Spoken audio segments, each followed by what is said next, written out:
16 años, estamos justo en el medio del arte activo. Sí, lo he dicho, ¿verdad? Sí, ahora sí. Vale.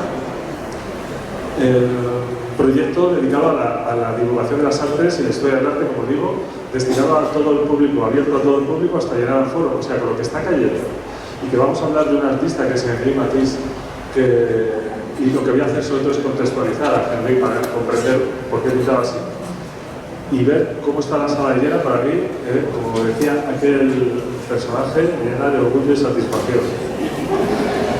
No son palabras, en fin, de grandes referentes, pero sí muy recurrentes, ¿verdad?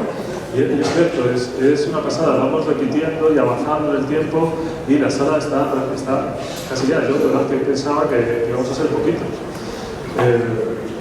Con lo cual, siempre recordaros esto, que el proyecto de divulgación de las artes, Arte Activo, es un proyecto que depende de la Delegación de Cultura de Getafe, es decir, el esfuerzo que hace Getafe por la divulgación de las artes. Y aquí tenemos un ejemplo buenísimo, una exposición que me encanta, de Jesús Herrán, que además está por aquí. No le voy a mirar para que nadie le mire, pero está ahí.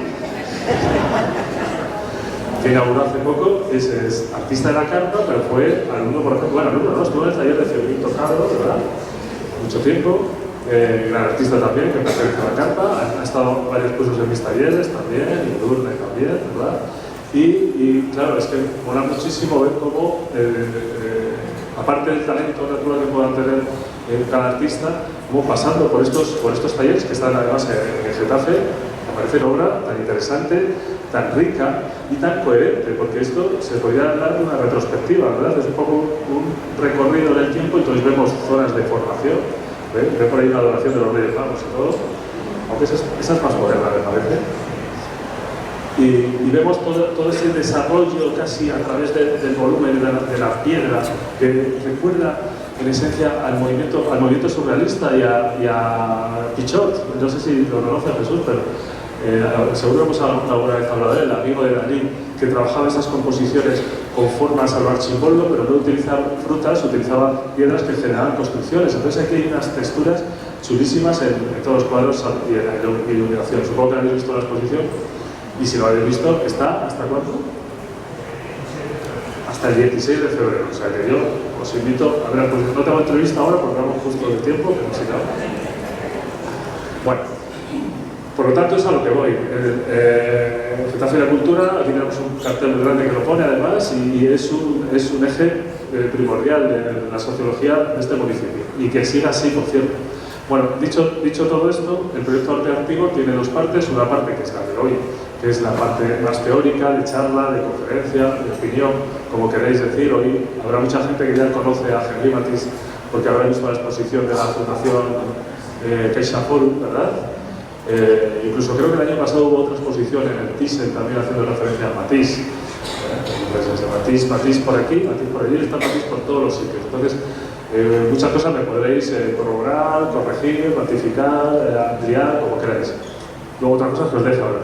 Pero bueno, y al día siguiente, mañana, vamos a dar un taller sobre la técnica, la pintura, el concepto pictórico. Pictórico, más que pictórico, podemos hablar de plástico. Y no me refiero al plástico como objeto, como elemento, sino como sentido compositivo de la obra, en un taller que haremos mañana, pero que ya nadie se apunte porque ya está completo. Caben 23 personas en el taller, ya está lleno. Yo creo que casi todos, me faltan 2 personas porque reciban el correo electrónico. A ver si por aquí anda, porque he visto a uno que le tengo que enviar el correo y ya se lo digo aquí, pero bueno, no está así. Bueno, ya lo he visto. Bueno. Y nada más, ¿alguna duda con todo esto? Mi nombre es Sergio Delgado, para el que no me conozca, y habitualmente hablo con Diadema, pero ahora hemos tenido un pequeño problema con eso y tengo que estar aquí un poco encogido, pero esta mañana estuve en Pilates, así que aguantaré por lo del cuello. Y dicho lo cual, vamos a empezar. Este es el cartel que anunciaba la exposición, el cartel que conoceréis bastante bien, no solo porque es el cartel de Arte Activo, y lo habéis visto en todos los medios de comunicación, sino porque pertenece a uno de los cuadros más famosos de Matisse, y además no he sido nada original con el nombre de la exposición, La Danza del Color. La danza por el cuadro, que pertenece a una especie de serie que va a establecer sobre la música y sobre el movimiento Matisse. Aquí tenemos una pieza de un Matisse ya veterano, ya reconocible en su forma de representar, ¿verdad? A pesar de que están ahí todas esas letras encima, pero sí que podemos ver, luego lo veremos con más detenimiento, espero, si llegamos, que esa relación del color y esa relación casi, no voy a decir simplista, pero es mejor decir sintética, y ese olvido de la mímesis de la figura. Veis que estas figuras están danzando a modo de corro de la patata, ¿no? a modo de la llenita ciega, como el cuadro de Goya, pero vemos esa forma de simplificar al máximo la estructura anatómica, y a pesar de eso descubrimos escorzos. ¿Sabéis el escorzo? Que es esos elementos que aparecen en un cuadro que salen del cuadro hacia nosotros, sobre todo en la figura humana. Es decir, ahora mismo mi brazo está en escorzo con respecto a todos los que estáis aquí. Sin embargo, si hago esto, que está en el mismo plano donde estoy yo, ya deja de estar en escorzo. Y si hago esto, deja de estar en escorzo, está o mi cuerpo, o mejor dicho, mi brazo está en perspectiva. Bueno, estos términos que son típicos de lo académico, de la representación pictórica naturalista, representar la naturaleza tal cual la vemos a través del ojo humano, o mejor dicho, tal cual la idealizamos a través del cerebro, era la forma de aprender en las artes, ¿verdad? Y Matisse va a conocer muy bien esa forma, de manera que en sus trabajos como este, que están tan simplificados, que nos pueden parecer incluso hasta levemente infantiles, digo levemente porque para llegar a estas conclusiones hay que tener un bagaje muy potente, pues Matisse lo lleva dentro la academia, conoce el sistema, ¿y por qué conoce el sistema? Porque se lo va a saltar, ¿de acuerdo? Entonces, todas las letras de los textos académicos van a bailar en una danza musical al ritmo que ponga Matisse, distorsionando y deformando tanto las formas como los colores. Me ha quedado fantástica esta frase y menos mal que lo estoy dando. Pero es cierto que Matisse va a ser un precursor de todo esto. Va a ser un artista que nos va a mostrar exactamente cómo se puede amalgamar todo lo que estaba pasando en el arte occidental, en el centro neurálgico del arte occidental del siglo XIX, que era París, que posteriormente pasará a través de las guerras mundiales, sobre todo de la Segunda Guerra Mundial a Nueva York, pero va a coger todo lo que estaba ocurriendo y le va a dar una vuelta de tuerca para dar pie a todo lo que va a pasar después. Es decir, todo esto que llamamos vanguardias históricas, donde podríamos incluir a Matisse en ese movimiento donde están los famosos ismos, lo que recordáis, expresionismo, futurismo, orfismo, en fin, todos los ismos que queráis, desde 1900 hasta 1945 más o menos, pues Matisse va a ser prácticamente un preísmo. Es un poco raro, ¿verdad?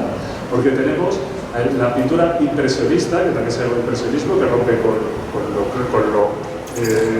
clásico, que ahora veremos un pequeño ejemplo de cómo estaba el arte en el siglo XIX, y después de los impresionistas van a aparecer unos tipos que son los post-impresionistas, y a raíz de estos es cuando van a aparecer dos tipos fundamentales de los que vamos a hablar hoy uno, y hablamos en diciembre, ¿no? En noviembre hablamos del otro, que era Edouard Munch.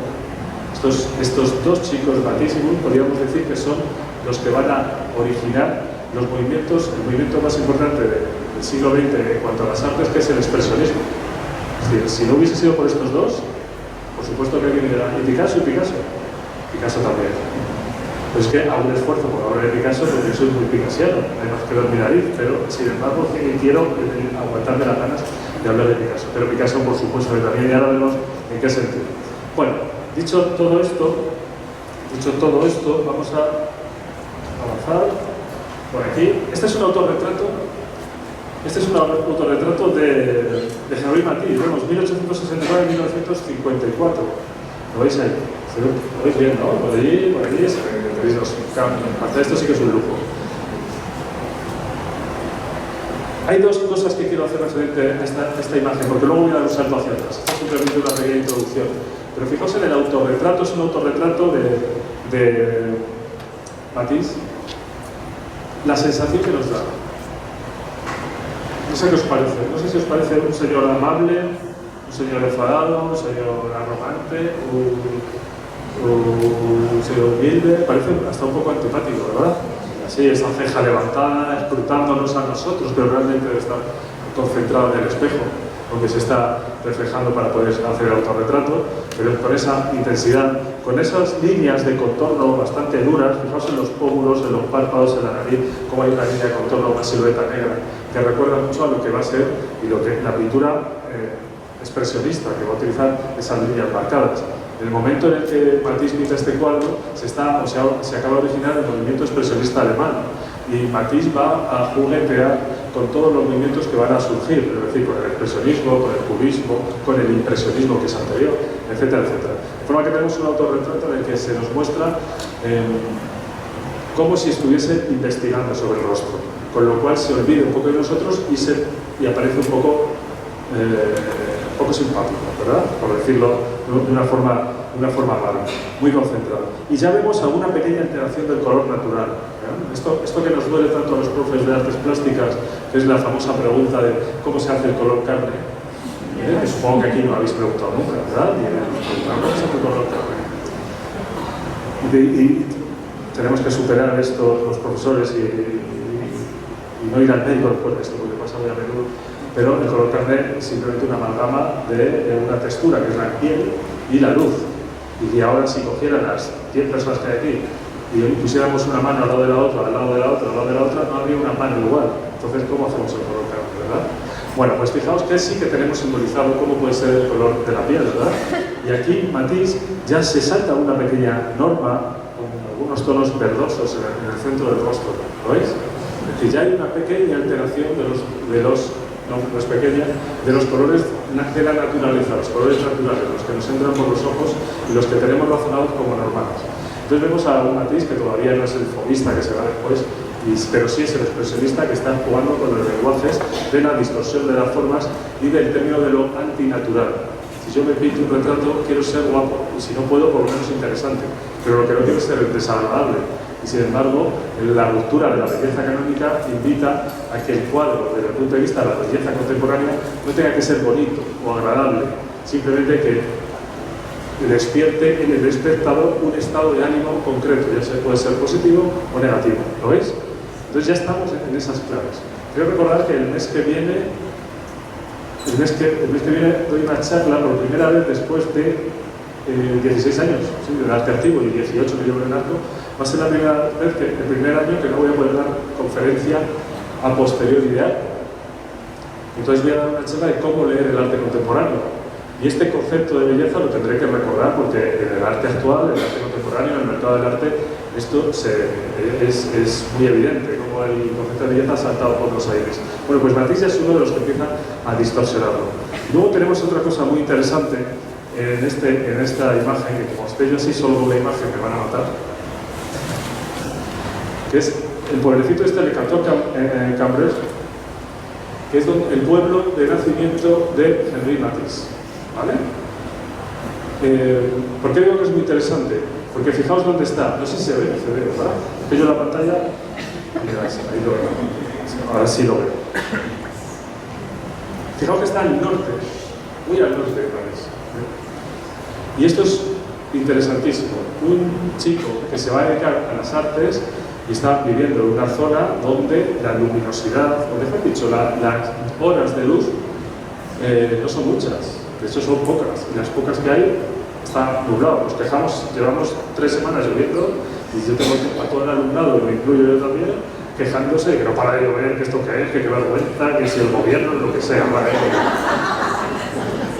Imaginaos el pobre Matisse y su familia en el norte de París, lloviendo todo el día, etcétera, etcétera. De forma que el viaje, que lo va a hacer físicamente Matisse, pero que no lo va a hacer solo Matisse, que lo van a hacer todos los intelectuales y todos los artistas y pensadores del norte en el siglo XIX van a viajar al sur y van a descubrir la luz. En el caso de Matisse va a hacer un viaje, por supuesto, va a ir a París a estudiar. Y no va a ser suficiente. La famosa ciudad de la luz, por lo visto, no tiene tanta luz. Si la comparamos con la Costa Azul, con Niza, o lo comparamos con Córdoba, o lo comparamos con Granada, o con Tánger, o con Marruecos, o con Argelia. ¿Lo veis? Entonces, imaginaos por un momento estos artistas como el propio Delacroix, cuando hace el viaje con la excusa de acompañar a un comité político y de embajadores para ir a Argelia, y descubrir toda la luz que se encuentra en España y toda la luz que se encuentra en el norte de África. Claro, el paradigma cambia por completo. De repente la luz es color. Sabéis que el color solo depende de la luz. Si no hay luz, no hay color. Así es. Voy a repetir una cosa que digo mucho en clase, que si yo tengo una manzana roja, esto suena, ¿verdad? Si yo tengo una manzana roja, la huelo, huele a manzana, la muerdo, sabe a manzana, y la miro y es de color rojo, y si en esta sala, por ejemplo, y si apago la luz, la huelo, huele a manzana, la muerdo, sabe a manzana, pero el rojo ha desaparecido, ¿lo veis? El color depende de la luz. Y de repente estos artistas que están trabajando con colores y formas, cuando descubren la luz en sus viajes al sur, les cambia por completo la forma de trabajar. El primero que le va a ocurrir es a Delacroix. Delacroix va a coger y va a decir, bueno, pues esta es la luz que tengo en París, y cuando viaja al norte y cruza toda España, de repente crea, no es así del todo, pero de repente crea el romanticismo. ¿Y qué es el romanticismo en esencia? Aparte de la exaltación del espíritu humano y de la naturaleza y el concepto de lo sublime. El romanticismo es enfrentar al color, hacían los venecianos renacentistas, al color frente al claroscuro. Delacroix, el color, Ingres, el claroscuro, ¿verdad? Entonces, de repente le explota la cabeza. ¿Lo veis? Entonces, por eso me interesa mucho más aquí la localización.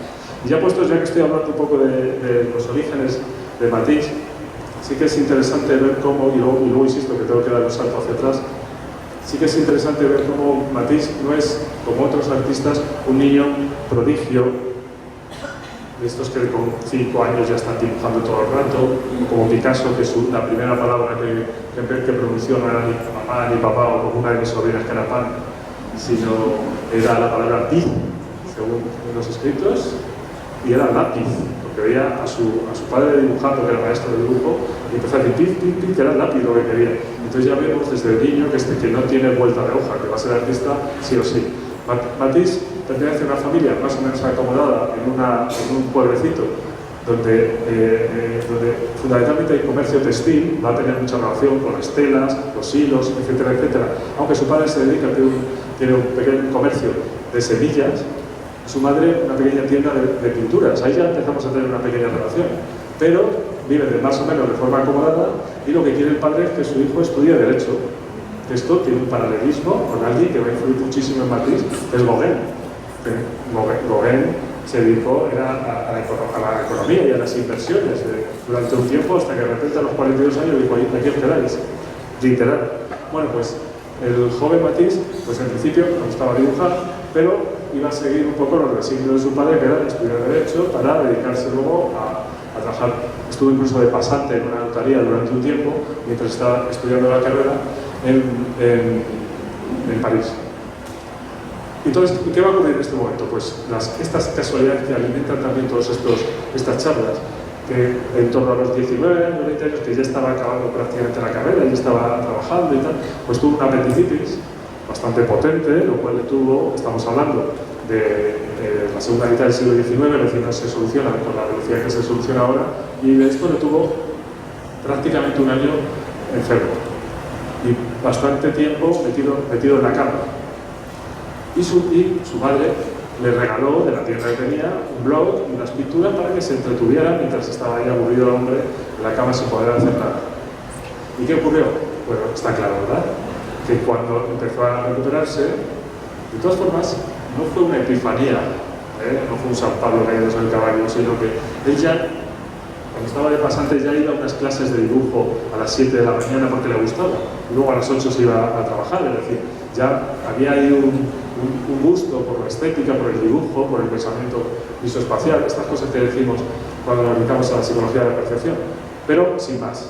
Pero cuando se tiene un año dibujando y probando, etcétera, se levanta de la cama, más o menos, y le dice a su padre y a su madre que deja el derecho y que él lo que quiere ser es artista. ¿Sí? Mamá, quiero ser artista. Otra gran cita de esta conferencia que está teniendo un nivel altísimo en cuanto a la glosa. Bueno, y así fue. Por supuesto, con el rechazo absoluto de su padre, lógicamente. Pensad ahora que vuestro hijo dice que quiere ser artista con la carrera de Derecho acabada.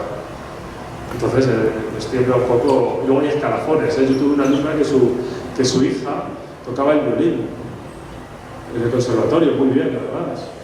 Y de repente le dijo a su madre, y las dos fueron alumnas mías, que esto lo veo. Y de repente dijo a su madre que quería hacer bellas artes, que era música y tal, pero esto me lo dijo después. Llegó esta alumna que es más o menos de mi edad, esto era 20 años, me dijo, tengo un disgusto, mi hija quiere dejar el violín y dedicarse a las bellas artes.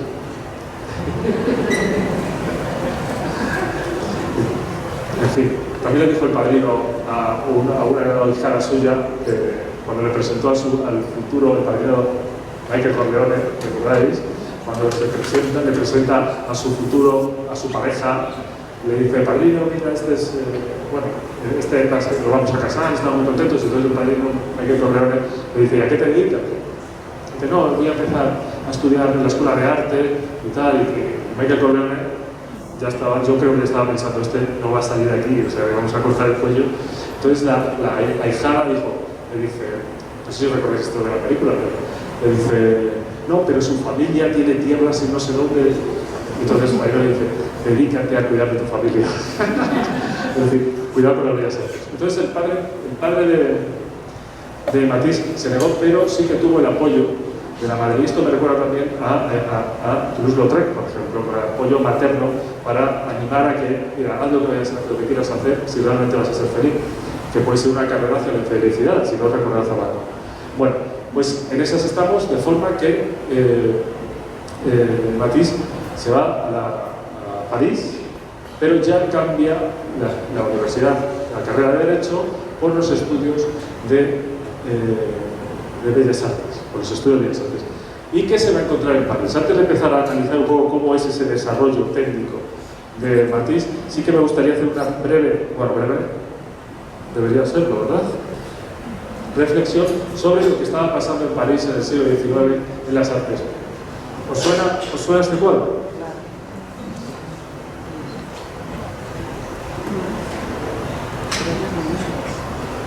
¿Me oís bien, no? Bien, fantástico. Al final vamos a tener que usar el micrófono todos los días. Bueno, esta es la Venista de Barbichon de Jean-Dominique Ingres, 1808, pone ahí, aunque luego estos cuadros a veces los retocaba años después, por ejemplo con la Fuente de Matisse, 40 años después con unos ayudantes a retocar el cuadro que es de la misma época. Pero ¿qué estamos viendo en este cuadro neoclásico? Estamos viendo la idealización de la figura, estamos viendo una odalisca aquí con una espalda estupenda, que podríamos hacer una referencia a las Venus renacentistas, con el escorzo de la cadera, las rodillas que se pierden en perspectiva, la luz en el hombro, las formas, el claroscuro, es absolutamente correcto, la piel es absolutamente marmórea, es decir, parece casi una estatua. Es decir, estamos en ese terreno de la idealización y del academicismo absoluto. Esto es lo que había a principios del XIX en la representación artística y en lo que se llevaba y en lo que se seleccionaba para los salones oficiales de pintura. Al poco tiempo, ya hemos hablado de él, aparece un chico que se llama Delacroix, parece más, claro, pero Delacroix a la cabeza, donde empieza a replantearse esa forma de representación a través del dramatismo y la exaltación del color. Fijaos en esta caza del león, no sé si se va a distinguir bien. Las manchas rojas y doradas que dominan todo el cuadro y las figuras que no son nada serenas, equilibradas ni estáticas. Si hacéis una comparación, esto es equilibrio, esto es solemnidad, y aquí sin embargo hay jaleo, movimiento, bullicio y hasta violencia. ¿Lo veis en esta caza de león? Bueno, veis que estas dos formas se van a enfrentar en las artes y de esa forma de apretar la selección de artistas va a salir una tercera vía, que es la del realismo social, ¿verdad? El realismo o el costumbrismo. Aquí todavía no estaríamos, con Camille Corot no estaríamos en el realismo social, estaríamos más en el terreno del pictorialismo, es decir, estos artistas que por primera vez en la escuela de Barbizon salen al bosque, salen a la calle a pintar, pero terminan los cuadros en el taller. Todavía no consideran que lo que se haga afuera sea exactamente algo acabado. Entonces van intentando ser veraces y no idealizar lo que ven, pero cuando entran en el taller pues todo queda muy bonito. Es decir, este paisaje de Camille Corot con el horizonte tan bajo, con el punto de fuga tan acusado en el centro, pues a lo mejor no tenía dos figuras ahí caminando y luego se van aportando ya en el taller. ¿Vale? Lo vais viendo. Pero estos artistas, lo que se llamó el realismo, que fue la tercera corriente del siglo XIX, los primeros 50 años del siglo XIX, va a dar lugar a una forma de expresión que no es ni la neoclásica rigurosa del claroscuro y la idealización, ni la sublimación de la naturaleza, ni la dramatización de las formas. De forma que estos artistas se van a convertir en esto, en realistas, y realistas además costumbristas, y van a representar ya no a dioses, ni a momentos mitológicos, ni religiosos, ni nada, sino a estas cribadoras de trigo o estas espigadoras. Lo vais viendo, ¿no? Esta es la pintura que se va apareciendo en el siglo XIX, antes del nacimiento de nuestro amigo Matisse. Y avanzo, avanzo influencia del impresionismo, esto me lo puedo saltar, ¿no? Esto lo sabéis. Este cuadro es de Velázquez, por cierto, y aquí hay una comparación con Manet. ¿Lo veis? El movimiento realista va a dar lugar a pensar y repensar cómo ve el ser humano, no a idealizar. Es decir, ya no voy a pintar un dios, pero claro, yo no encuentro dioses por la calle. Lo más parecido a los dioses que había eran los nobles, pero es que los nobles luego tenían una biografía que como para compararles con los dioses. Entonces al final optan por lo más cercano, ¿no? Que es el picapedrero, el albañil, etcétera, etcétera. Y entonces Manet empieza a descubrir esa forma de ver desde dentro de la academia y basándose en una visita que hace al Museo del Prado, viendo a Velázquez. Entonces va a adaptar la pincelada libre y suelta, que no es la difuminada y fundida de Ingres, ni siquiera de Delacroix, y va a generar este tipo de obras.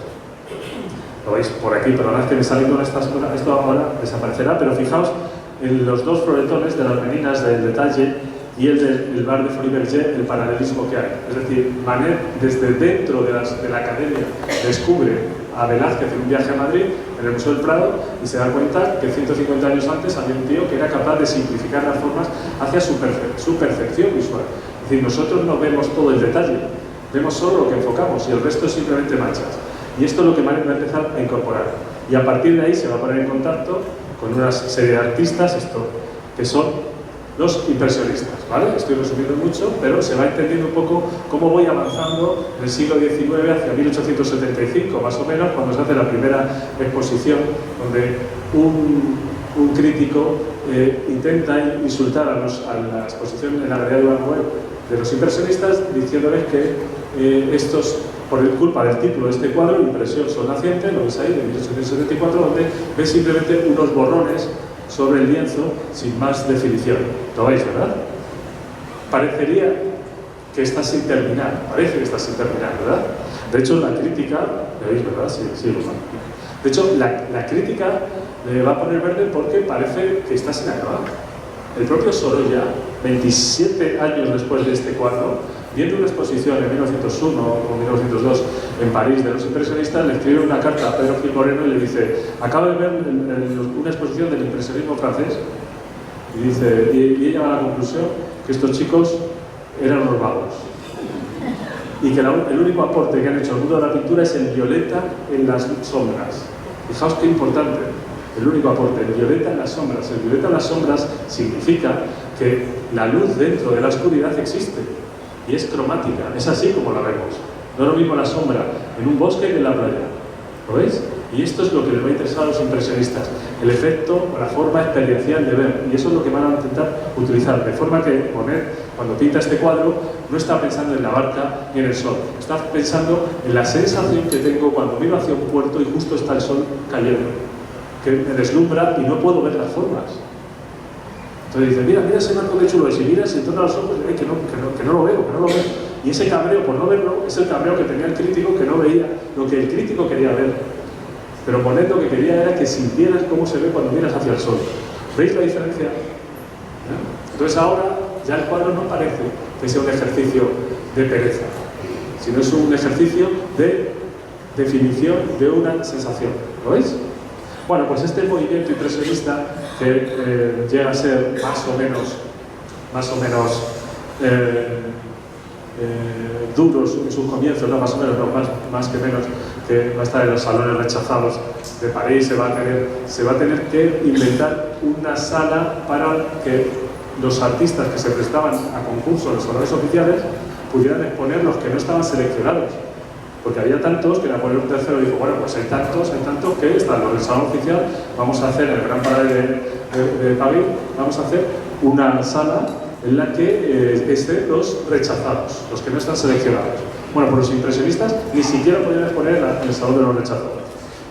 Imaginaos.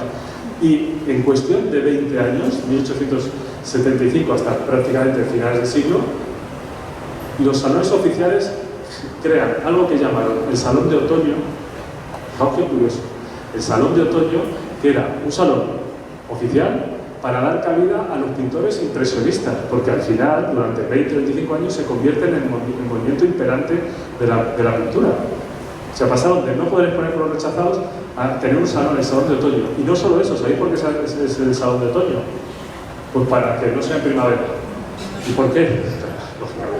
¿Y por qué? Porque en primavera era cuando pintaban, porque era cuando podían salir a pintar. Y dijeron, oye, ponemos un salón en estas fechas y así podemos exponer lo último que lo estamos haciendo en la primavera anterior. ¿Lo veis? Entonces, fijaos hasta qué punto estos artistas que nadie los entendía y que eran rechazados, más que rechazados, se van a convertir en el movimiento que va a encontrar Matisse en el estilo artístico cuando él empieza a pintar. ¿Lo veis? Bueno, ahí tenemos algunos ejemplos, o por ejemplo, pues esta imagen que acaba de desaparecer, ¿verdad? Perdón. Estas imágenes de los nenúfares de Monet, etcétera, etcétera, donde el tema da igual. Lo que importa es la luz y la interacción de los objetos con la luz que va a dar color. ¿De acuerdo?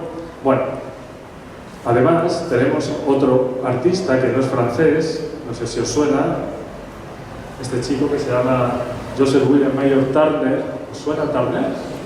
Turner es muy importante en la representación pictórica de la historia del arte. Bueno, está importante Turner que tiene un cuadro, a ver si recuerdo, ¿cómo se dice? El arrastre, no, del temerario. El arrastre, no, el remolque del temerario. No sé si os suena este cuadro, que es un atardecer maravilloso donde hay un barco de vapor que está arrastrando, o un barco de vela de guerra absoluto, que es el temerario, que ha ganado muchísimas batallas. Y está considerado por la crítica inglesa como el cuadro más importante de la cultura británica, lo cual para un británico es el más importante de la cultura mundial, pero bueno, ese es otro tema. Entonces, Turner, en ese cuadro, lo que va a hacer es estudiar sobre todo la luz y la tecnología, que es las cosas que le están pasando. Un atardecer fantástico, el ocaso, donde tiene un significado simbólico, un ocaso, ¿verdad?, que es el fin del día o el fin de los días, etcétera, etcétera, que es ese barco que se le están llevando ya para retirarlo, y además arrastrado por un barco de vapor, ¿verdad?, que es la aparición de la nueva tecnología que están viviendo los contemporáneos de la época de Turner. Entonces están conjugando algo tan contemporáneo en esta época de finales del 19 como es la tecnología, y además algo tan sublime como es la naturaleza, como es esa luz de atardecer, ¿verdad? Por lo tanto, cuando Turner pinta este cuadro en 1798, es un cuadro bastante formal, pero años después, fijaos cómo lo representa. ¿Lo veis? ¿Veis la diferencia? Es el mismo sitio. 1745, 1798, es que hay muchos años de diferencia. ¿Lo veis? ¿Y cuál es la diferencia primordial? ¿De qué nos está hablando aquí Turner? ¿Del paisaje del castillo de Norma? ¿De nada? No, ¿verdad? Aquí quizás sí, pero aquí nos está hablando de la luz y el color. ¿Lo veis? Sin tener relación con el movimiento impresionista, Turner ya estaba preocupado precisamente por esa interacción. Y por eso él llegó a decir en algún momento que en su entierro, luego cambió el testamento, pero que el enterrase envuelto en el lienzo de Claudio de Lorena, que representaba el amanecer de la leyenda de Oculus, cuando a un esclavo cristiano le castigan cortándole los párpados, y se representa una luz absoluta en todo el cuadro. ¿Lo veis? Él estaba fascinado por de Lorena y por ese cuadro en concreto, porque era la luz absoluta, esta luz que aparece, la luz y la síntesis. Está tan cerca Turner de la abstracción, ¿lo veis? Parece un cuadro abstracto. Sin embargo, es un barco ardiendo. ¿Alguien ve el barco? ¿Alguien ve el fuego? ¿Veis cómo realmente os he condicionado? Porque si no digo que es un barco ardiendo, aquí opiniones para todo el mundo. Pero sin embargo, la sensación experiencial es la que Turner va a poner a cabo, simplificando todas las formas. A pesar de esto, estos cuadros no eran considerados ni por la crítica ni por Turner como obra acabada. Ahora sí, ahora estamos acostumbradísimos al expresionismo abstracto, etcétera, etcétera. Pero en este momento eran bocetos que luego pasaban por el taller y se convertían en cuadros. ¿De acuerdo? Bueno, entonces, ¿qué es lo que ocurre? Que después de este movimiento impresionista de 1875, como os he dicho, Monet, Pissarro, Sisley, todos estos artistas van a generar ese movimiento que va a imperar en la moda y en el estilo artístico y en la venta comercial de la pintura occidental. Pero claro, esto es limitado. ¿Por qué? Porque los impresionistas se preocupan tan solo de la luz y el color. Les da igual que sea la Catedral de Burgos, que sea la prima del pueblo, les da lo mismo. Lo que les interesa es cómo golpea la luz. De forma que se genera esa sensación casi científica de la representación pictórica a través de los colores primarios y cómo interactúan entre ellos. Y como el arte es así de caprichoso, pues van a aparecer los post-vanguardistas. ¿Verdad? Perdón, post-vanguardistas, olvidad eso que ponía ahí, que no es post-vanguardistas, post-impresionistas. ¿Vale? ¿Lo veis? ¿Este chico lo conocéis?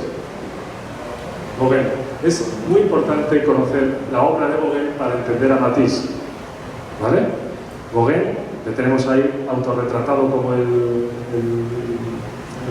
personaje, el capitán Jean Valjean de Los Miserables, ¿verdad? Con un autorretrato en la parte superior derecha de nuestra imagen, que es Émile Bergerac, que era el otro artista que descubrió esto que se llamó el éclosionné, que es separar por parcelas de colores puros las estancias del cuadro para generar estos cuadros. ¿Lo veis? ¿Y qué es lo que está ocurriendo aquí? ¿Por qué es tan importante? Fijaos si es importante para Matisse Gauguin, que en 1930 viaja a Oceanía, a Tahití, para caminar por las mismas islas por donde acabó sus días Gauguin. Y en sus inicios viaja a Bretaña, como hacían todos los pintores franceses, para ir por las mismas zonas por donde pintaron estos artistas, para descubrir esa luz especial y esa forma de representación. Entonces, en estos cuadros vemos que ya no son cuadros impresionistas, que hay una distorsión de las formas y sobre todo hay una evidente introvisión de los colores puros. Un perro naranja, nada más y nada menos. Y otra cosa más importante sobre todo, la búsqueda, como decía Baudelaire, los paraísos artificiales, la búsqueda de sitios que fuesen jardines del Edén. Esto es fundamental para la obra de Matisse, porque Matisse va a ser la estética del color, ¿de acuerdo? El lujo, la voluptuosidad de la iluminación, del color, la combinación de colores, en una época en la que va a pasar por 2 guerras mundiales, por ejemplo, en una época en la que una de sus hijas va a estar durante un tiempo en un campo de concentración y su mujer va a estar arrestada, y él, en vez de utilizar el arte hacia la otra vía, que sería la vía de ruptura, como decía Picasso, o de denuncia, lo va a utilizar para evadirse, como hacía Gauguin con estos cuadros, para buscar elementos estéticos que nos liberen de la crudeza de lo contemporáneo, de la sociología contemporánea. El arte sirve para esas dos cosas. Sirve para evadirse y sirve para denunciar. ¿Lo veis? Matisse decía que el cuadro tenía que ser un sillón cómodo para los ricos y para los pobres. Pero decía un sillón cómodo. Y que en la contemplación de las obras de Matisse lo que se busca precisamente es el divertimiento, lo lúdico, a diferencia de los artistas que van hacia la narrativa de lo grotesco o lo feo para denunciar cómo nuestra situación. ¿Lo veis? Las dos formas son válidas. A veces vemos una película para evadirnos y otra vez la vemos para enterarnos de lo que pasa. ¿Lo veis? Bueno, pues claro, lógicamente Gauguin es fundamental. Fijaos, por ejemplo, este cuadro de Gauguin en Bretaña, donde aparecen esos colores. El otro artista que puede influenciar o que influye en Matisse es Vincent Van Gogh, lógicamente. Sobre todo por la distorsión de las formas. Fijaos este autorretrato. He puesto esto porque es una foto atribuida a Vincent Van Gogh y un autorretrato. Entonces vemos esa distorsión de las formas y esa utilización del color de forma casi psicológica. El fondo y la forma es del mismo color. ¿Lo vais viendo? Entonces ya le está atribuyendo a su forma representativa un interés que pertenece a lo no real desde el punto de vista de la percepción. Avanzo un poco, perdonad, que se me ha colado todo esto, que es muy bonito, pero es realidad de lo mismo. Y el más importante de todos, el padre de todos, fijaos, Cézanne. Matisse, cuando conoce a Cézanne, se reconoce. Cuando ve la obra de Cézanne, reconoce que Cézanne, como dice, el cuadro ya no es un espejismo, es una construcción. Todo lo que pasa en los límites del cuadro pertenece a lo que pasa en los límites del cuadro, no pertenece a la realidad. La realidad puede ser un punto de partida. Entonces vemos cómo Cézanne, ahí por ejemplo se autorretrata, ¿veis la paleta como la tiene? Que está casi, que parece que tiene la muñeca partida, porque a él no le importa que la forma natural sea otra, no le importa el escorzo del que estaba hablando antes, lo que le importa es la composición total del cuadro. Lo veis, ¿verdad? O el bodegón que tenéis a la derecha. ¿Veis ese bodegón en el que esas piezas podrían incluso rodar por delante y caer hasta el suelo? Vale. Cézanne se dice que tardaba casi 1 o 2 semanas en preparar el bodegón porque iba colocando cuñas por detrás de los platos para que las inclinaciones no fueran acordes con la perspectiva natural. Porque lo que estaba buscando es un constructo, estaba buscando un artificio, que el cuadro no pareciera natural. ¿Veis? Es un esfuerzo por lo antinatural. Picasso dijo, Cézanne abrió la puerta y nosotros la cruzamos. Y no se refería a Matisse, se refería a Braque. Pero realmente Matisse también cruzó esa puerta, porque fue a la composición. La realidad y la experiencia era solo una simple justificación para que el cuadro se convirtiera en algo nuevo absolutamente. Bueno, ¿qué tal vais? Pues esto es solo la introducción. ¿Alguna duda? ¿Alguna? Es que voy a ver algo.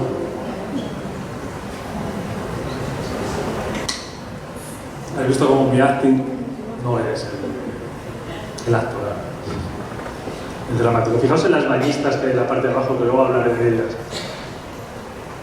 Antes de decir nada, en ese fragmento de las bañistas de Cézanne, lo que más me gusta de esa, lo que quiero destacar, es la forma de las espaldas de las mujeres.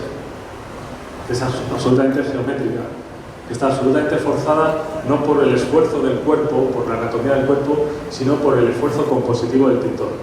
Es que es muy importante la distorsión. Si habéis visto la exposición de Mafre, de CaixaForum, habéis visto cómo hay figuras, las odaliscas y estas figuras de Matisse, que están. Hay una que a mí me parece maravillosa, es una que no he puesto aquí, que es un desnudo rosa con fondos azules, que hay una mujer con un brazo que, si contáis las articulaciones, yo tengo hombro, codo y muñeca, y en el cuadro de Matisse hay hombro, 2 codos y una muñeca, que hace una especie de cuadrado extraño. Y podríamos decir, ostras, no sabe dibujar la anatomía el pobre. Y sin embargo lo que está haciendo es distorsionar la anatomía que sabe en función de lo que está buscando desde el punto de vista compositivo. ¿Lo veis? Bueno, sigo. Y ahora sí. Eso es uno de los primeros dibujos de Matisse, de los que se conservan. A pincel, ese pequeñito que tenéis a vuestra izquierda, ¿no? ¿Izquierda? O sea, que lo veis igual que yo, claro. Que yo soy de la vieja escuela del proyector, y cuando estoy de espaldas al proyector, mi derecha a vuestra izquierda. Pero el caso es que tenemos ese dibujo y sobre todo tenemos este cuadro que se me ha colado aquí demasiado pronto, pero no importa, que es de Henri Matisse. Curiosamente, todo lo que conocemos de Matisse nos puede chocar un poco con lo que vamos a ver ahora en sus años de formación. Este cuadro pertenece cuando ya ha pasado su época de formación en Bellas Artes y ya está buscando un poco cuál va a ser su camino. Y hay un momento que no puede, vamos, que no tiene un duro, vamos, que no tiene donde caerse muerto. Su mujer, que trabaja de modista, es la que va llevando la economía familiar más o menos como puede, y él está a punto de abandonar. Y pinta este cuadro. Y es curioso porque pinta el estudio de una forma, por supuesto, una perspectiva cónica, absolutamente real, que parece casi un ojo de pez, ¿lo veis?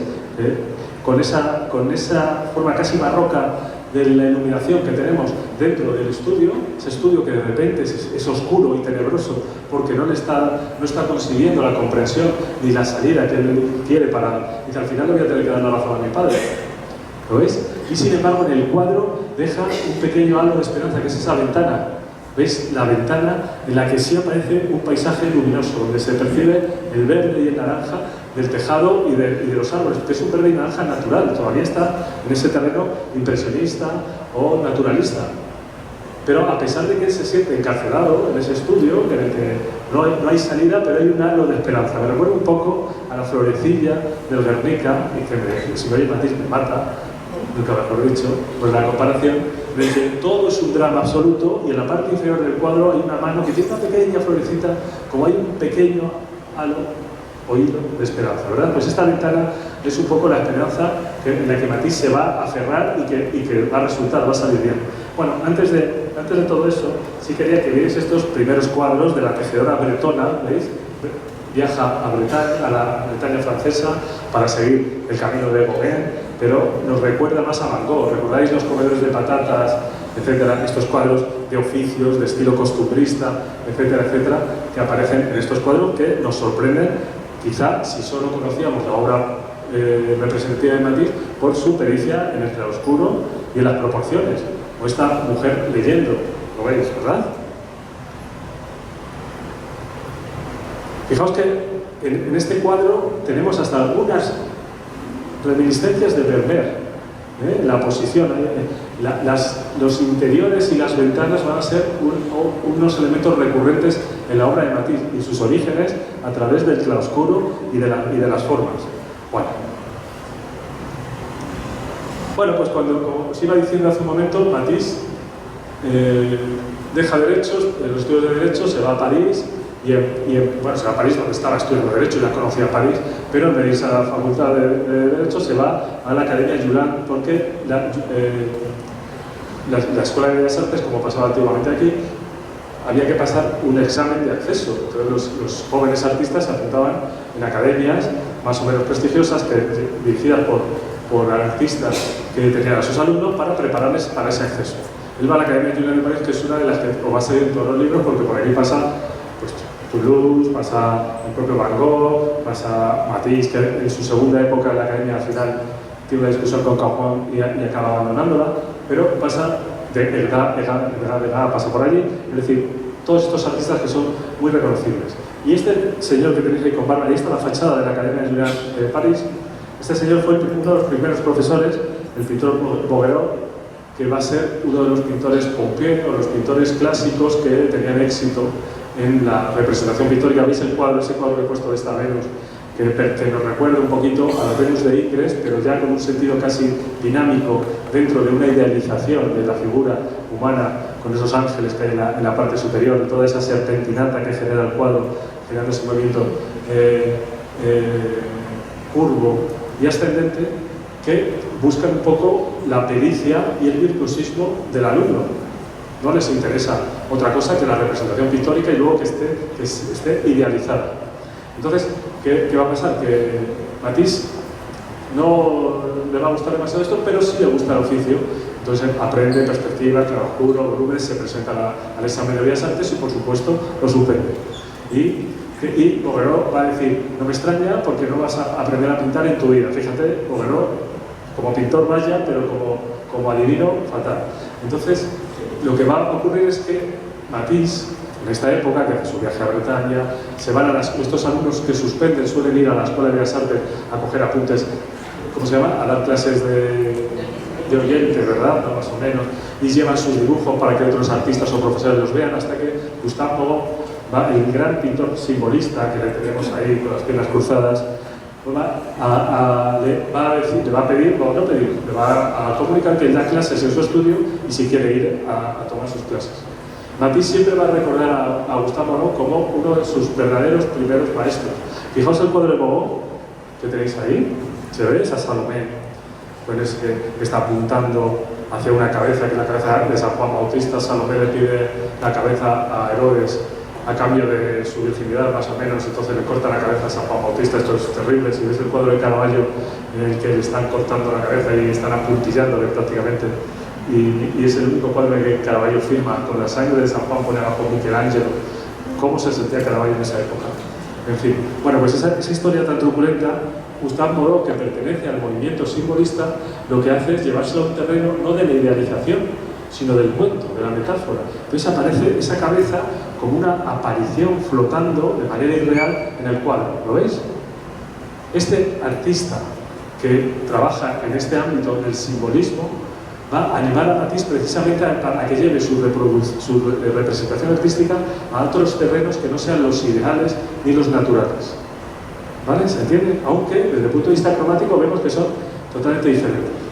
No me resisto, aparte de esta explicación, a dar un paréntesis, a la fotografía que cuando estaba preparando esto, digo, la foto esta la pongo. Porque esa la podéis visitar, está en París, en la casa de Gustave Moreau, que es es una casa museo con un montón de obras suyas, pero es que además tiene una escalera, que solo la escalera merece la pena verla, ¿eh? Es preciosa. Pues por esa escalera seguramente Matisse subió alguna vez para que le diera clases Gustavo. Fijaos cómo eran las clases en su estudio. El estudio de Gustavo Moreau, un cuadro pintado por Matisse. ¿Y qué estamos viendo ahí? Que Matisse domina perfectamente el volumen, la proporción, el claroscuro, las formas, la academia, el yeso, la escultura, etcétera, etcétera. Totalmente evidente. Y además, cuando ya por fin entra a la Escuela de Bellas Artes, porque como sí que aprueba el acceso, cuando entra, una de las cosas que va a hacer es ir al Louvre y copiar cuadros de un pintor muy famoso, que era Chardin, que trabajaba sobre bodegones y escenas costumbristas. Y esto es una copia de un cuadro de Chardin hecha por Matisse. Entonces, cuando veáis a ver una exposición de Matisse y alguien os diga, pues este señor pinta como un niño, pues fijaos que para lo que hace es elegir cómo pintar. No pinta como un niño, sino que elige pintar con la mayor simpleza posible, la mayor sencillez. Matisse no se acordaba de cuándo era su cumpleaños. Tenía que ir su mujer a decir, oye, deja de pintar, es tu cumpleaños, que te hemos traído una tarta. Era un señor que trabajó a lo bestia toda su vida. Voy a decir una palabrota, no, toda su vida. Y el objetivo fundamental de Matisse es que sus cuadros parecieran que eran sencillos.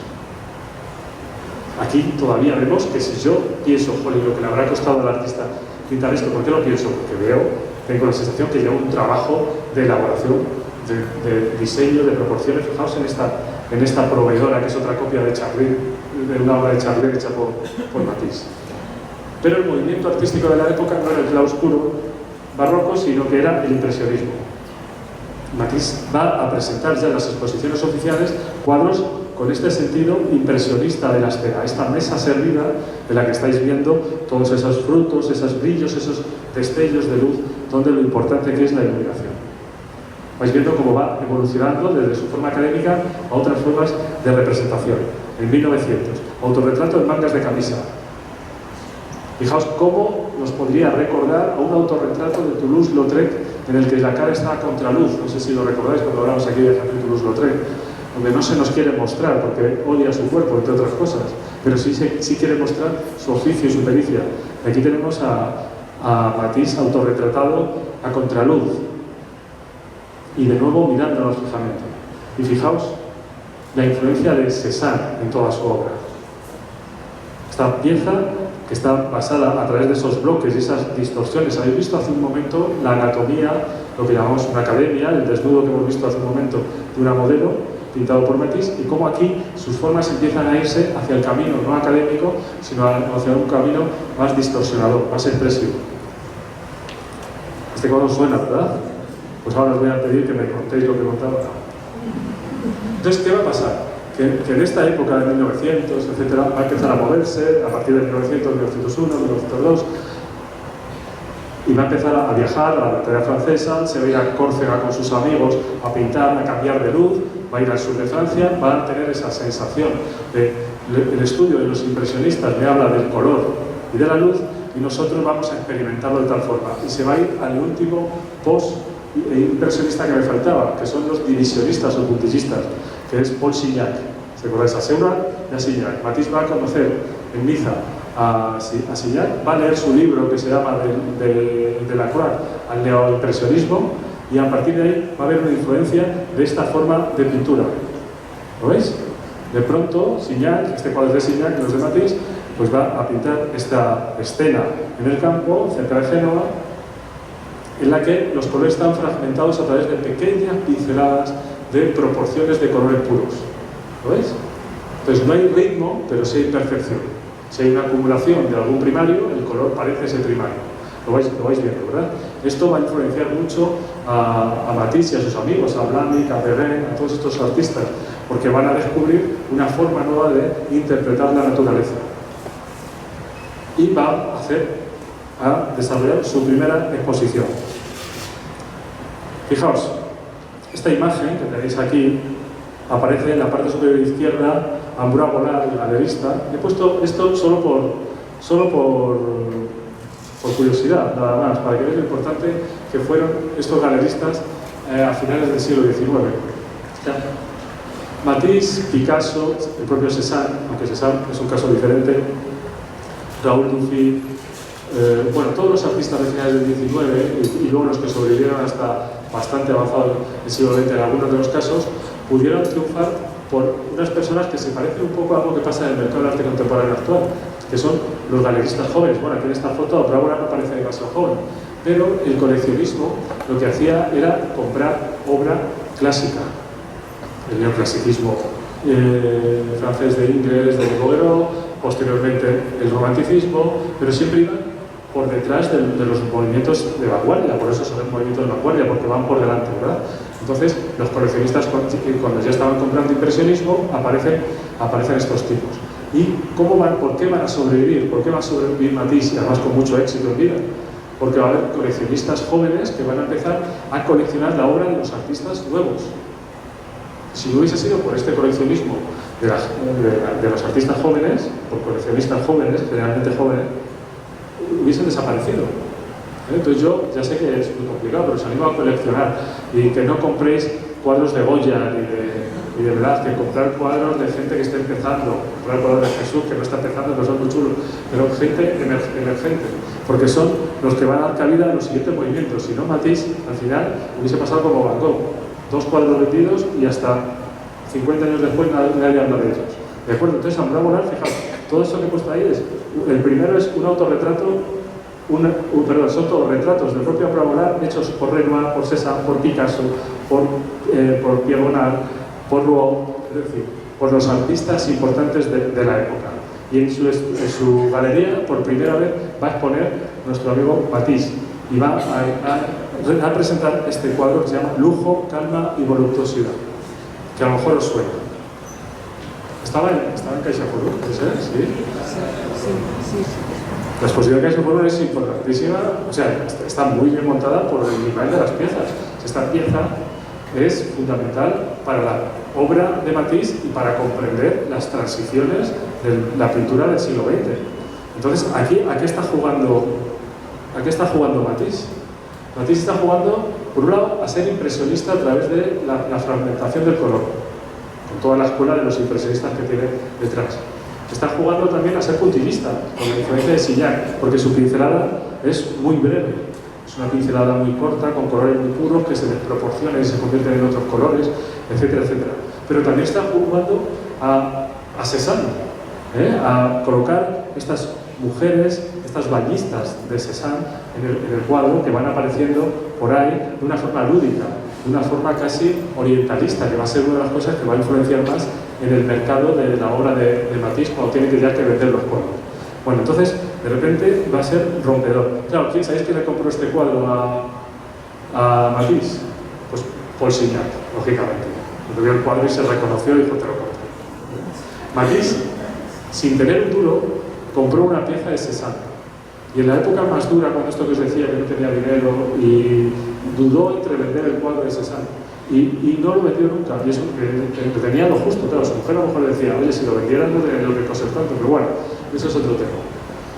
Y de hecho, cuando muere, lo deja en herencia al Estado francés, el Cézanne. Y Paul Cézanne va a ser absolutamente primordial. Y otro elemento primordial para conocer, por supuesto que no lo he dicho, la frase de lujo, calma y voluptuosidad viene de un poema de Baudelaire, de Charles Baudelaire, en su célebre libro Las flores del mal, donde ahí sí que se va a hacer referencia sobre lo subjetivo. ¿No? Esa vía en la que ya no existe lo idealizado, lo hablamos cuando hablábamos de Edvard Munch, no existe lo ideal, pero tampoco existe lo científico, porque lo científico es porque sí, lo ideal es porque te lo tienes que creer porque está por encima, pero luego hay otra tercera realidad que es la interior. Entonces Baudelaire va a hacer reflexiones sobre eso y eso va a influenciar en todo el arte de vanguardia. Los artistas van a ser totalmente subjetivos, van a contar lo que ellos sienten y nosotros vamos a decidir si nos gusta o no nos gusta, sin más. ¿De acuerdo? Bueno, posterior a esto y los diferentes viajes, pues aparece, este es el catálogo del Salón de Otoño, como dije hace un rato, en París de 1905, donde estos artistas, Blamy, Degain, el propio Braque, amigos de Matisse, y Matisse van a exponer sus obras con todas estas reflexiones que han hecho en Córcega, que han hecho en Bretaña, sobre el impresionismo, el divisionismo, todo este tipo de cosas. Y lo van a mostrar en uno de los salones del Salón de Otoño de París. Uno de estos podría ser este salón. He puesto esta foto que también está con publicidad, pero es que no encontraba otra que para que se comprendiera dónde se colocaban las esculturas, ahí en el centro. Y Matisse, por ejemplo, va a presentar uno de estos cuadros, Mujer con sombrero, de Henri Matisse. ¿Lo veis? Su mujer posando, posiblemente, y el uso. ¿Qué es más importante en este cuadro? ¿El sombrero o la figura? La figura siempre tiene un peso compositivo brutal. Cada vez que metéis a un señor o una señora en un cuadro, se nos va la mirada ahí. Pero fijaos ese sombrero tan exagerado, que casi cuesta comprender cómo lo aguanta en la cabeza la modelo. Porque realmente los dos elementos son uno solo. Es un elemento de ornamentación. Está buscando la relación de los colores que se repiten en el fondo, pero en una escala de tonos más pálida. ¿Lo veis? Y fijaos lo que, entre comillas, hablábamos antes del color de la piel. Como aquí se empieza a saltar las normas.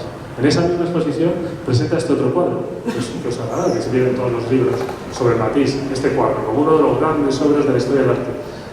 A lo mejor nos puede parecer hasta simplista, y que, joder, pues esto es una de las grandes obras de la historia del arte. Pensad que la obra más importante del siglo XX, votada por la Asociación de Críticos Estadounidenses, es el urinario del Marcel Duchamp. Entonces, que nadie se asuste por estas cosas.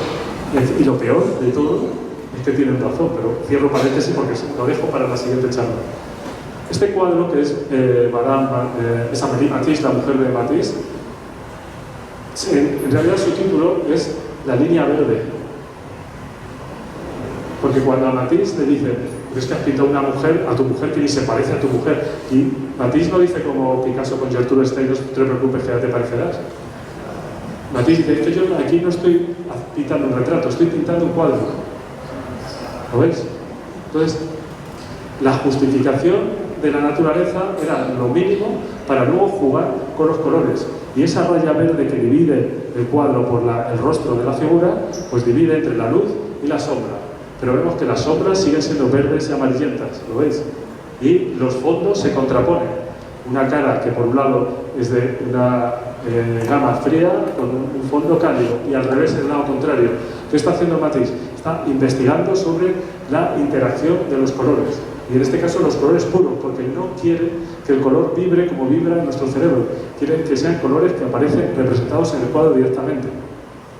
Podríamos criticarlo diciendo que es ornamental, pues a lo mejor es decorativo, puede ser, pero lo está haciendo, y lo está haciendo por primera vez, y esto les va a poner malos a los críticos. Sus colegas, fijaos, este cuadro de Degas, no, perdón, este también es de Matisse. Fijaos esa alteración de los colores. Claro, a mí me gustaría que por un momento intentaseis poneros en la piel de Matisse pintando esta pieza. Degas decía, sí, nos han criticado mucho, pero no saben el placer que es coger los colores directamente de los tubos y aplicarlos en el lienzo sin mezclar, porque es absolutamente una experiencia casi infantil, casi es un juego. Pues esa libertad a la hora de utilizar el color en función de su expresividad, de su interacción, etcétera, es lo que están buscando estos artistas, fijaos. Ahora ya tenemos el ojo educado para ver estas cosas, y nos puede parecer hasta, bueno, es que este cuadro de Degas es maravilloso, pero en su momento chocaba mucho, una playa de color rojo, claro. ¿Veis? O Blamik, con esa tendencia impresionista, pero ya se salta el juego perceptual. Ya las sombras ya son planas, porque son colores, igual que los amarillos ya no es la perspectiva, sino que es otro color más que aporta simplemente carácter. Fijaos aquí Braque, que va a ser el fundador del cubismo junto con Picasso, como todavía en esta época se convierte en expresionista del color, se convierte en fauvista. Luego pasó la frontera y se fue hacia el cubismo. Y qué pena no tener 3 horas más, porque entonces yo hablaría de la relación de Matisse y Picasso, esa es brutal, eso es para otra conferencia. Bueno, esta foto aquí en grande que he puesto de Louis Boussuet, y es medio importante. Este era un crítico de arte de la época, que cuando vio la exposición entró a la sala de de Matisse y sus amigos, no quiero decir el nombre del movimiento, que no lo he dicho, y vio que en el centro había una escultura de un escultor menor que se llama Marquet, que era un bronce de estilo clásico, sin más interés, y luego vio alrededor de esos cuadros, de esa escultura, vio todos los cuadros con esos colores tan estridentes, tan aparentemente simples, etcétera, etcétera. Entonces escribió que había visto un Donatello, haciendo una comparación entre este artista menor, pero con Donatello por el clasicismo, rodeado de fox, de fieras, de salvajes. Lo hizo para criticarlo, pero a estos artistas les encantó el término fox, ¿verdad? Pues somos los fox. Y hicieron 3 exposiciones más. Ni siquiera se puede considerar un movimiento artístico, porque ni siquiera tuvieron pues, un recorrido largo en el tiempo, no escribieron ningún manifiesto, expusieron 3 veces y cada uno, fijaos, Degas volvió al impresionismo, Braque se fue al cubismo y Matisse siguió con la alteración de los colores, sí que fue un fauvista. Pero estos fauvistas van a influenciar a todo el arte posterior. De manera que gracias a Louis Bourgeois, que también en esa misma exposición se fue a la sala, al año siguiente, a la sala donde aparecieron los primeros cuadros cubistas, dijo, he visto unos artistas aquí que no interesan nada que se iban a hacer cubitos. Y de los cubitos, al final salió el cubismo. O sea que este señor que le he puesto aquí la foto, en homenaje por lo atinado que era insultando. Bueno, dicho esto, vemos aquí los bañistas de Cézanne. Jean Cézanne en esta reflexión entre que la figura y la naturaleza es todo uno para generar un nuevo constructo, que va a dar lugar quizá al cuadro más importante en la carrera, no más importante, pero sí en la carrera de Matisse, que es la alegría de vivir. ¿Qué os parece?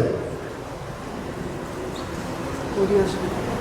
Es un cuadro, al principio con el autorretrato este que decíamos, ¿qué os parece Matisse? ¿Les parece simpático? ¿Os parece agradable? ¿Está enfadado? ¿Está alegre? Etcétera, etcétera. Aquí este cuadro os parece grotesco, os parece terrible, os parece angustioso, os parece duro. Es más bien relajante, ¿no? Por 2 motivos fundamentales. Uno, el uso y abuso de la curva. La curva frente a la recta, ¿no? Frente a la diagonal. Aquí aparecen esas curvas que pueden ser casi desde la prueba, podrían ser incluso. ¿Lo veis? Esa curva ondulada que mezcla los perfiles de las anatomías con los perfiles y los troncos de los árboles, generando esa sensación ondulada, ascendente, casi del Greco, que nos va a llevar hacia un sitio quizá mejor, esperemos. Y por otro lado está el color, ¿verdad? Que es el cromatismo. ¿Cuántos colores hay aquí? El azul, el amarillo, el rojo, el verde, el naranja, el rosa. ¿Lo veis? Es decir, arco cromático principal. Aquí no hay claroscuro. Mirad las figuras que son todas rosas, chicle, y que están contorneadas con franjas azules y verdes. Se están saltando todos los elementos de lo natural hacia el lado optimista de la vida, hacia la alegría de vivir. Es lo que va a buscar la pintura de Matisse. Este cuadro, cuando se presenta en casa de Gertrude Stein, que era una coleccionista que invitaba a sus amigos, esta que os decía que Picasso hizo un retrato y le dijo, Picasso, no me parezco, no te preocupes, ya te parecerás. Invitó también a Pablo Picasso. Picasso es unos 15 años mejor, más o menos, y fue allí el joven Picasso. Y estaba muerto de ira, de envidia, porque Picasso va a París, no va a perder tiempo, sino va a ser el mejor. Hizo un autorretrato en su primera exposición en la Galería Ambroise, en el que ponía en la parte superior yo Picasso, y nos mira con unos ojos de loco. Bueno, Picasso, cuando ve a ese Matisse que habla lógicamente francés, habla perfecto francés, todo el mundo le adula, es absolutamente amable, todo el mundo se ríe, y ves un cuadro que presenta y toda la gente dice, ha roto con el arte contemporáneo, con el arte clásico, es la ruptura con el arte clásico. Picasso está de los nervios, le llegó a enfadarse y dijo, Picasso no, Matisse no es el último, Picasso, perdón, no ha roto con el arte, es el último de los grandes clásicos, yo soy el primero de los modernos. Lo dijo y dio un puñetazo en la mesa y nadie lo entendió porque hablaba un francés fatal, estaba enfadadísimo.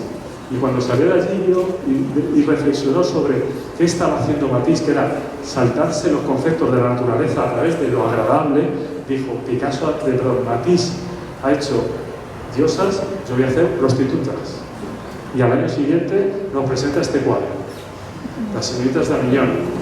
Fijaos, lo agradable que es abrazar a estas figuras y lo angustioso que puede ser abrazar a estas que pinchan casi. ¿Lo veis? Entonces aquí se ve muy bien el paralelismo de la eterna el eterno duelo, rivalidad entre Matisse y Picasso. Realmente el picado era Picasso, que era muy competitivo. Matisse era más tranquilo, etcétera, etcétera. Pero los dos fueron los tótems del mercado del arte. Y eran los coleccionistas. 20 años después de esto, solo querían comprar o a Matisse o a Picasso. Aquí, en Berlín, en Alemania, en Francia, en España no se compraba apenas obra, en Nueva York no se empieza a comprar obra. De hecho, Canguet le llega a decir a Picasso, ojo que Matisse está vendiendo más obra que tú en Nueva York. Y Picasso dice, ¿qué hacemos? Bajamos los precios. Dice, no, doblan mis precios. Porque conocía muy bien el mercado. Y empezó a vender más que Matisse, curiosamente, porque esto es el mercado, amigos, otra glosa horrorosa que acabo de hacer. Bueno, dicho esto, no voy a hablar más de esta rivalidad, que da para mucho, que da para tanto, pero no voy a hablar más porque si no, pues no, me van a echar, o sea, sigo. Entonces, a partir de este momento, Matisse empieza a ser muy reconocible. Los hermanos Sten, Gertrude y Leo compran obra suya, igual que compraban muchos artistas, empieza a haber mucho interés por su obra, empieza, a pesar de las críticas, esos coleccionistas nuevos que quieren obra emergente, obra nueva, obra que no le cuente cosas del pasado, empiezan a ser los que van a nutrir y alimentar a estos artistas, y ellos se van a alimentar gracias al consumo de estas artes, y Matisse va a hacer varios viajes, como he dicho antes, va a viajar a Tánger. En un hotel va a estar bastantes meses pintando. De hecho, creo que la habitación del hotel se puede hasta visitar, donde estuvo Matisse, y estaba con su placa allí puesta. Va a estar en Argelia viendo las obaliscas. Va a haber un sentido, va a pasar por España, por Córdoba, por Granada, por Madrid, en el Museo del Prado, y va a estar viendo todos esos elementos que le van a llevar sobre todo a estos efectos y objetos orientalistas tan típicos del siglo XIX en la representación de la obra occidental. Es decir, las odaliscas, la ornamentación, las mantas, los trapos, las telas, pertenecen a un sentido de expresar la exuberancia de lo lejano, de lo oriental, incluida España. España era oriental. Venían aquí y decían, ¡ole! Y Matisse pintaba una señora con la mantilla y era una cosa exuberante. Porque no éramos Europa ni de lejos, pero bueno. Cierro paréntesis, si no abro paréntesis. Entonces vemos aquí en esta obra como ya hay telas, objetos que se reconocen, pero sobre todo el uso del color. Este cuadro se llama La habitación roja. ¿Alguien me podría decir por qué se llama La habitación roja? Porque habla del rojo, pero es que además ocurren dos cosas. La presencia del color por encima de todo. Confundo la mesa con la pared. No hay perspectiva. Y sin embargo tengo una ventana y un paisaje que hace referencia a lo natural, a la naturaleza. Con una casa, es decir, en la otra casa que hay ahí enfrente, que puede ser la casa de Pierre Bonnard, por ejemplo, ahí vuelven a pasar cosas como las que están pasando en mi casa, que los colores se vuelven locos. ¿Veis? ¿Veis cómo es todo un juego? A pesar de estar conviviendo en la época de las guerras mundiales y de los cracks económicos y del hambre y la penuria, Matisse, que abandona 2 veces París para huir un poco de los alemanes, va a utilizar sobre todo Niza para representar esta especie de alegría de vivir que aparece en todos sus cuadros, en la danza, en la música, cuadros de 1910, el estudio rojo de Henri Matisse, que es fantástico, aquí no se ve muy bien, pero ver los elementos de bodegón en colores complementarios al rojo es brutal. Y luego la tecnología de Turner, de la que hablaba antes. En esta época la manufacturación estaba descubriendo nuevos pigmentos, nuevos colores, y entre ellos aparece el rojo de cadmio. Y los artistas alucinan. Y digo, esto hay que usarlo. Y entonces Matisse empieza a meter unos rojos alucinantes, aunque Matisse siempre se hablaba mucho de sus azules. Fijaos qué maravilla, estos peces naranjas que aparecen ahí con ese movimiento absolutamente libre. Y la gravedad de la guerra. Fijaos que aquí de repente nos recuerda casi a una composición cubista, donde el color desaparece, como pasa en la obra de Marc Rothko, que va a ser muy influenciado por Matisse. Y aparece esta pieza con este rectángulo negro que nos lleva hacia el abismo, o con un poquito más de claridad, en el 1917, este violín, que ahora ya no invita tanto a bailar, pero que no está cerrado tampoco, ¿lo veis? Como hay siempre ese halo de esperanza, esa ventana que aparecen azules, que se comunica con el azul de la música del violín. Y posteriormente, sus odaliscas, ¿verdad? Esa referencia a la Olimpia de Manet, a las mujeres de Argel, de Delacroix, al pintor y la modelo de Picasso. Bueno, pues cómo aparece el artista con la figura que va representando y que va integrando dentro de la composición. Lo veis por ahí, lo veis en esta zona, o el uso de esas ornamentaciones y esas telas tan espectaculares. Está jugando todo el rato. Ya no es importante la figura o la lisca con pandereta. Lo importante es la relación entre el azul y el rojo y el azul, la moqueta y el biombo. Cuadros que entran por los ojos, absolutamente. Podríamos hablar de quién es la mujer que está posando, que es Lidia de Toscaya, creo que se llama, que es la mujer que le estuvo cuidando en los últimos años, pero a mí lo que más me interesa es ese violeta al lado del amarillo, que son complementarios, en el centro del cuadro. Esas flores que hacen un efecto simétrico entre el amarillo del cojín, las flores, y el violeta por el centro, como la raya verde del retrato de Amélie Matisse, o el uso del color rojo. A medida que fue avanzando, ya voy terminando, ¿sí? Voy terminando. ¿Qué tal vais? Estoy siendo un poco ametralladora, ¿verdad? Sí, sí, a ver, mover la cabeza. La vida uno me ha hecho así, otros han dicho que no, pero... Luego vais a la Fundación Mafre, Diego Vidal, en CaixaForum. A Mafre también, porque hay una exposición va a haber una exposición, no sé si ya la hay, de Zorn, la paleta de Zorn, el pintor sueco, que va a merecer, yo creo que va a merecer mucho la pena. Zorn y Kroyer fueron los dos artistas nórdicos que van a influenciar en la obra de Sorolla. Que Sorolla le dijo a Pedro Gil, dice, acabo de ver a los nórdicos pintar y ya me gustaría que llegaran los tobillos de Zorn. Tela. Bueno, pues la inspección de publicidad de Mafre se hace mucho que no trabajo allí, ¿vale? Sigo. Blanco, rojo y azul, la blusa romana. De nuevo es un divertimento. Y posteriormente, algo que reconoceréis, el collage. Matisse, al final de sus días, 15 años antes de morir, creo que fue, tuvo un cáncer de estómago, creo que las referencias son estas, y entonces lo operaron y se quedó bastante debilitado. Muere con 84 años, eso fue pues, con 70 y muchos. Pero no dejó de pintar, pero ya no tenía la suficiente fuerza para ponerse con el caballete. Entonces, lo que va a hacer es utilizar algunos artilugios que se utiliza mucho en la pintura mural como este, o va a empezar a utilizar las tijeras para recortar y hacer collage. Esto que está haciendo ahora Matisse es un boceto para la capilla de Benz, en el sur de Francia, una capilla que decora en agradecimiento a dos monjas que le van a cuidar en este periodo de convalecencia.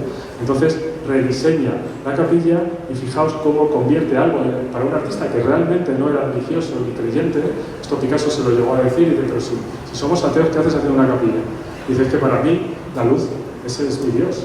Entonces fijaos cómo lo que va a hacer es jugar con la iluminación de las vidrieras para generar esas transparencias que van a rebotar sobre el interior del suelo de la capilla en función del día. Es una capilla que está absolutamente diáfana con el mar al lado, entonces la luz entra inclinándose según la hora del día de manera majestuosa. Lo veis de esa manera. Es impresionante ese dominio. Y luego vemos cómo en los últimos días pues tienen que trabajar pues a veces postrado en la cama. Pero a diferencia de Frida Kahlo, ¿recordáis a Frida? Que estaba la pobre hecha polvo, le pasa un autobús, y Diego Rivera también por encima. Y eso aplasta cualquiera. Y sus cuadros son dolientes. Ella pinta su dolor, porque incluso tiene que hacerse un artilugio con poleas para poder pintar, porque no se puede, tiene todo el torso escayolado. Pero pinta su dolor. Sin embargo, Matisse, cuando empieza a pintar su dolor, fijaos el dolor. Sigue en esa alegría de vivir, que es el color, que son las formas. Y ya no puedo coger el pincel porque no tengo fuerza en los dedos, pero sí puedo recortar estos papeles y hacer estos diseños, estos collages, que le van a llevar también a diseñar ilustraciones para textos. A ilustrar a Tristan Tzara, a ilustrar a varios autores de la época, Mallarmé, en fin, o textos de autores bastante importantes a través de esta fantasía que es el uso del color, de esta forma tan pura. ¿Lo veis? De forma que al final de sus días, Matisse sigue queriendo disfrutar. No es para nada victimista. Pasan cosas terribles, pero lo que quiere es proponer ese sillón donde nos podamos acomodar independientemente de nuestra condición. Lo que quiere es que jugueteemos como este gatito con los colores, que lo que nos va a hacer es disfrutar simplemente del mero hecho de interactuar con los colores y con las flores. Muchas gracias.